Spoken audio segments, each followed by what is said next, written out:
Hello out there, it's been a long week filled with juicy stories, and I am here to keep you abreast with top stories making the rounds.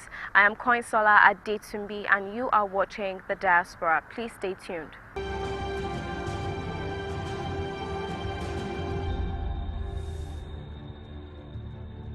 Over 2,030 online registered participants from the United States of America, the United Kingdom, China, Jamaica, India, New Zealand, South Africa, Thailand, and others, with about 5,000 viewers who were streaming live via the social media platforms as we celebrated the National Diaspora Day on July 25th, 2020. President Muhammadu Buhari, who gave his goodwill message, urged Nigerians in the diaspora to actively participate in the country's post-COVID-19 economic recovery efforts. He urged his compatriots whose home remittances exceed some $25 billion annually in 3 years not to forget their fatherland after COVID-19. Please take a listen to President Muhammadu Buhari's speech. I congratulate Nigerians in diaspora as we celebrate the National Diaspora Day 2020. As you are aware, this date, July 25th of every year, has been set aside by the federal government of Nigeria to A. Celebrate Nigerians in diaspora, estimated to be over 17 million in the Americas, Europe, Asia, Oceania, and Africa. B. To facilitate networking amongst the diaspora with the ministries, departments, and agencies, the government, the diaspora state focal point officers, and other private and civil society organization participants in the implementation of a practical framework for the effective engagement of the diaspora for national development. This year's celebration is by webinar for the very first time due to the effects of the ravaging coronavirus pandemic, which has created a new normal for our activities. Let me, at this juncture, commend the enormous contribution of the Nigerians in diaspora to the socio-economic development of Nigeria. Over the past 3 years, Nigerians in the diaspora have brought in over 25 billion United States dollars annually as home remittances to the Nigerian economy through official and non-official channels. This is about 6% of our annual GDP and upwards of 80% of our annual budget. This has impacted our livelihoods of Nigerians in terms of education, health, housing, and estate development, industry, trade and investments, agriculture, and technology skills transfer. In terms of diaspora home remittances, Nigeria is rated as the #1 in sub-Saharan Africa, and this is still growing, especially with the advocacy and mobilization programs of the newly established Nigerians in Diaspora Commission. Nigerians in diaspora are also known to be engaged in skill transfer in ICT and industry. They are also active in our universities as lecturers and in carrying out medical missions. It is therefore my sincere hope that even with the depressed economy under stress in the year 2020 due to the COVID-19 pandemic, Nigerians in the diaspora would rise up to the occasion of not abandoning their country of origin, Nigeria, but to be active in our post-COVID-19 economic recovery efforts. My three-point agenda for the Nigerians in diaspora remains the same and particularly relevant at this auspicious occasion, and I wish to repeat them as follows. A, you are our ambassadors at large by your behavior and character in your host countries. B, whatever legitimate endeavor you choose, you must excel and be the best. C, do not forget home, Nigeria, by giving back and engaging in its development.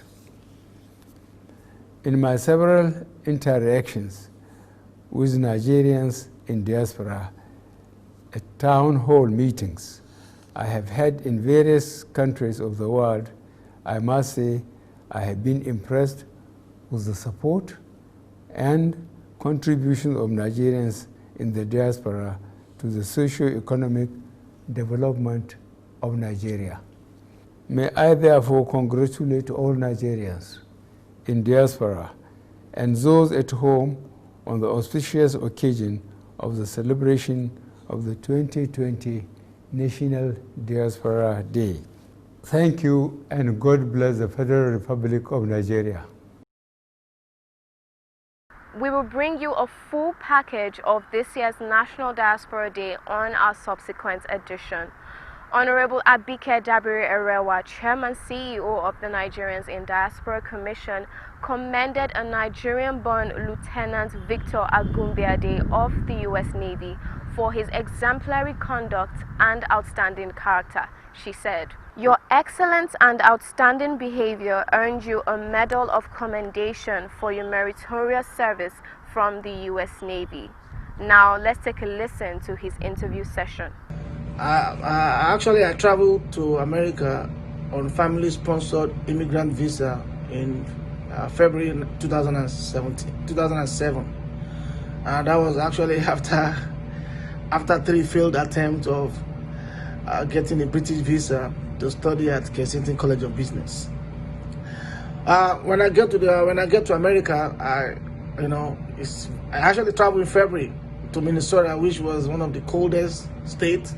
It was very shocking to travel from the tropical weather and then find yourself in the temperate environment, the coldest time, coldest season, coldest state. But when I got there, I knew God took me there. So, as a Christian, I prayed and I committed my career plan to God's hand. And after the prayer, I had a dream in which I saw myself in a U.S. Navy warship, and right then I knew that was an answer to my prayer. So after I had a little thought about it, due diligence, consulted some family members and friends, I decided to join the U.S. Navy as storekeeper on 27th February 2008. And one of the reasons why I was joined as a storekeeper was then I was a foreigner. I couldn't. I can't get a security clearance, so most of the job that involve clearances, I can't do it. And as time progresses, the same year I became a U.S. citizen due to the executive order of President Bush, and that kind of make room for me. And I had the opportunity to go back to school, where I study economics, and I ended up finishing as a first class in economics. In the American, they call it summa cum laude. I had a bachelor degree in economics, summa cum laude, and after then, while I was still in my final semester, I was allowed to start with my MBA because of my superior grades. I still believe there are a lot of Nigerians out there who are honest and not fraudulent. Not all Nigerians are fraudulent. There are still a lot of remnants. There are remnants who are still making Nigeria proud, and I just feel privileged to be one of them. A lot of us will still not bow to corruption. Not all Nigerians are corrupt. I will argue against that. There are still a lot of Nigerians who are still doing great things, and I thank God for this special grace that I'm one of them.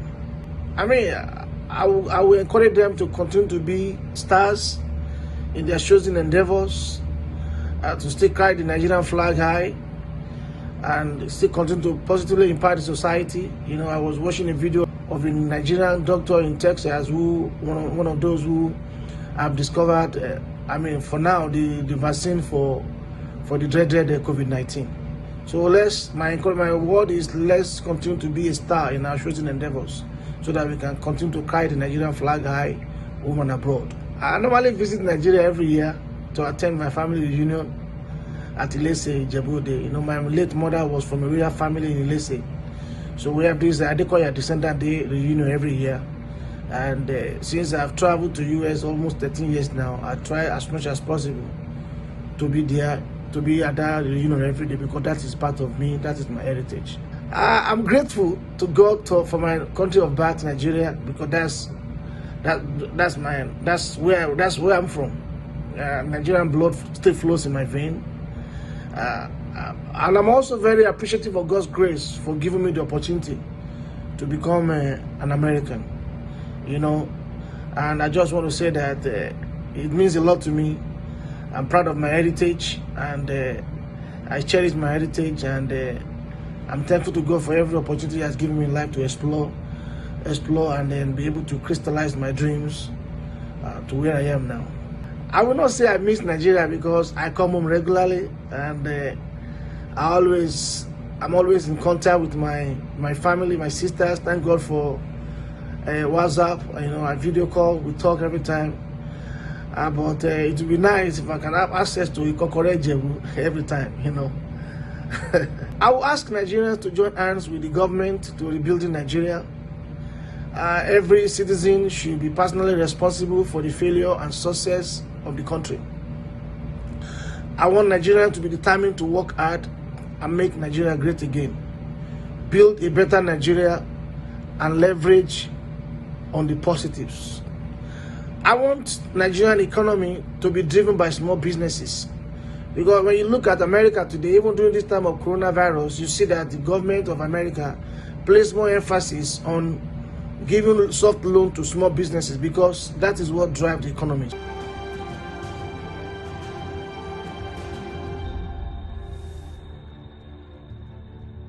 To constructively and productively engage Nigerians in the diaspora for effective national development, NIDCOM at the sub-national government level created the Diaspora Focal Point Officers for better interface and engagement. On the show, we bring you Dr. Femi Odere, the Senior Special Assistant to the Ekiti State Governor on Diaspora Affairs. Diasporans are, dispersed. That's pretty much where the word came from. They are dispersed all over the world. So it becomes necessary that in order for me to get to be effective in this new job, I must deploy technology as much as possible to harness the potential and actually interact with them and network with them as to what we want them to do and how they can be of assistance to the administration of Governor Kayode, if I may. So the easiest thing that I did pretty much was to set up a WhatsApp platform. And the idea is very simple. You are all aware of these remittances that Nigerians do send home. The figure for 2018, if I'm not mistaken, by the World Bank and I believe to some extent PricewaterhouseCoopers was in the area of like $225 billion that Nigerians in diaspora sent home in 2018. The figure for 2019 is yet to come out. And if you are aware of how monies are sent by Nigerians from all over the world, you go to a remittance agent with your money, and let's assume that you want to send $200 to your loved ones for whatever reason. The remittance agent charges the customer in two different ways. They charge you for procuring their service, and they also charge you for converting that $200 into the local currency. The global average that a remittance company charges somebody who procures the service, let's say I'm using that $200 as an example, is about 17% that they will charge as fee for procuring their service. 17% of $200 comes to like maybe $14. So that means you'll be paying $14 on top of the $200 that you want to send to your loved ones. That money is for them. Why is it so? Well, it has always been so because nobody has challenged them that there is a way for these profits. You can now imagine $25 billion, how much revenue, how much profit these companies are going to generate from $25 billion.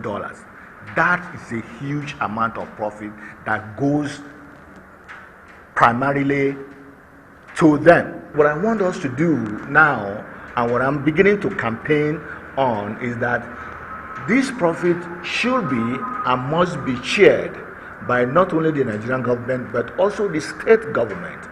This is the idea of an externally generated revenue. You know, one of the challenges foreign investors, Nigerians in diaspora, have about Nigeria is the issue of safety and security of capital. You know, like we say in business, capital is a coward. Yeah. It does not go where its money is not secure. Right. Right.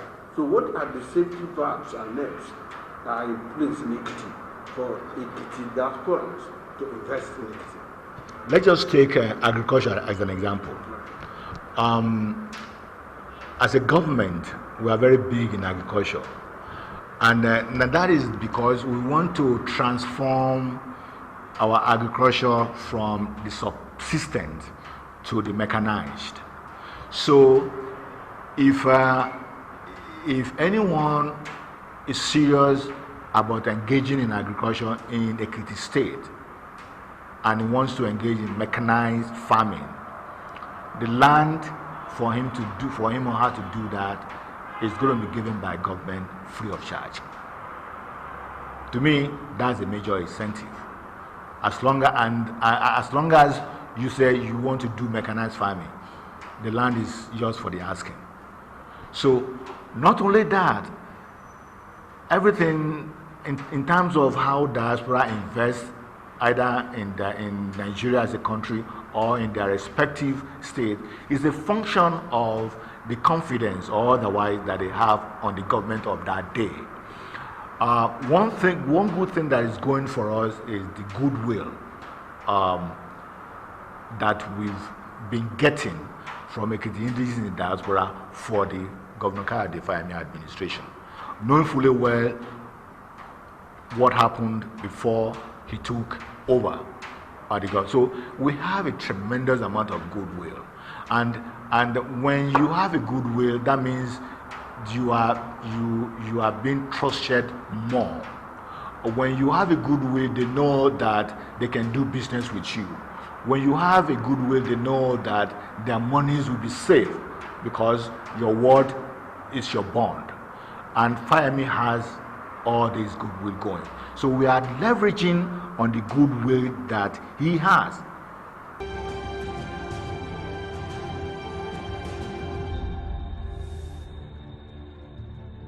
Gbé fún àgbàwo párò lọ lọ́hùn-ún gba ọdẹ ológun.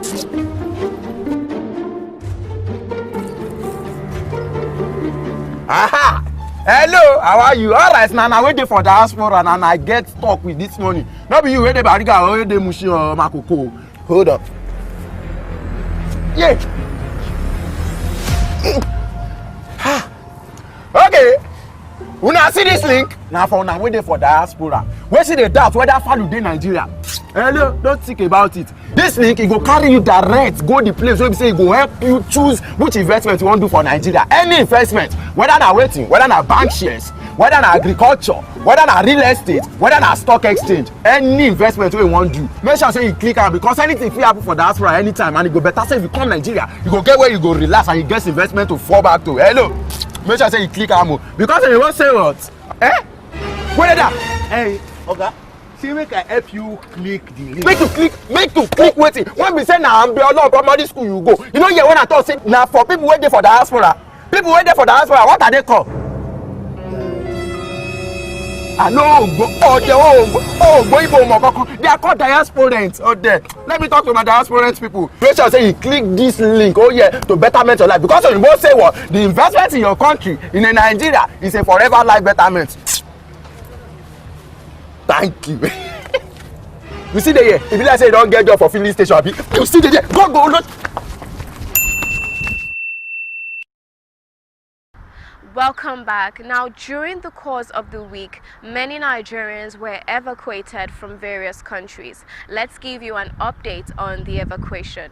Air France flight conveyed 35 Nigerians from France and other European countries with 32 other nationals who arrived in Nnamdi Azikiwe International Airport. 109 Nigerian victims of trafficking were evacuated from Mali. 289 Nigerians arrived Abuja from the United States of America on the 4th evacuation flight on Wednesday, 29th July 2020, New Jersey. All evacuees tested negative to COVID-19 before boarding and are now on the 14-day self-isolation as mandated by the NCDC, the Federal Ministry of Health, and the Presidential Task Force on COVID-19. Now, here is a commendation letter from the Nigerians in Diaspora organization, Thailand, to the Federal Republic of Nigeria. It reads thus: following reports of the case of 3 Nigerians stranded in Thailand, relevant agencies of government had intervened and engaged the government of Thailand, leading to the successful evacuation of these Nigerians. We say the evacuation exercise has not only given relief to those rescued, but has also reassured Nigerians in diaspora that in time of calamity, the whole country stands firmly united. And now we bring to your screen the profile of some of our frontline heroes. Dr. Olatokunbo Shongowawa, public health expert. Dr. Shongowawa was the first Nigerian to be appointed to a Director of Public Health post in the NHS. He was also appointed as a consultant in the year 2000 and made a Director of Public Health, DPH, for North Tees NHS Teaching Primary Care Trust in 2002. He has held senior board level positions in the NHS, such as Clinical Director of Public Health, Director of Infection Prevention and Control, NHS Tees, and Director of Public Health, NHS Specialized Commissioning with Northeast Specialized Commissioning Group, NESCG. Following the transfer of public health responsibilities from the NHS to local government in line with the Health and Social Care Act 2012, Dr. Shongowawa led the establishment of the Tees Valley Public Health Shared Service, hosted by Redcar and Am Cleveland Borough Council on behalf of the 5 Tees Valley local authorities. On the basis of the effective usage of limited and scarce specialist public health resources, knowledge and skills, and enabling directors of public health for the 5 Tees Valley local authorities to discharge public health statutory duties in the most cost-effective way. No wonder he was then appointed the Clinical Director of Public Health for the service. One of his achievements included the procurement, commissioning, and contract monitoring of an integrated sexual health and HIV service on behalf of 4 local authorities, 2 CCGs, and NHS England. Proudly Nigerian.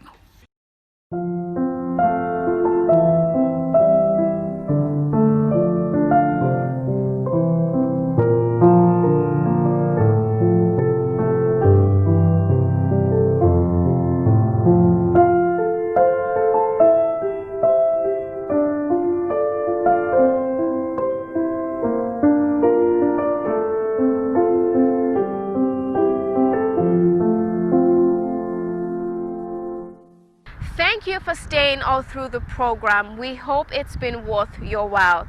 And in case you have anything to share with us, please do not hesitate to do so as we expect feedback on our show. Remember, you can reach us on all our social media platforms.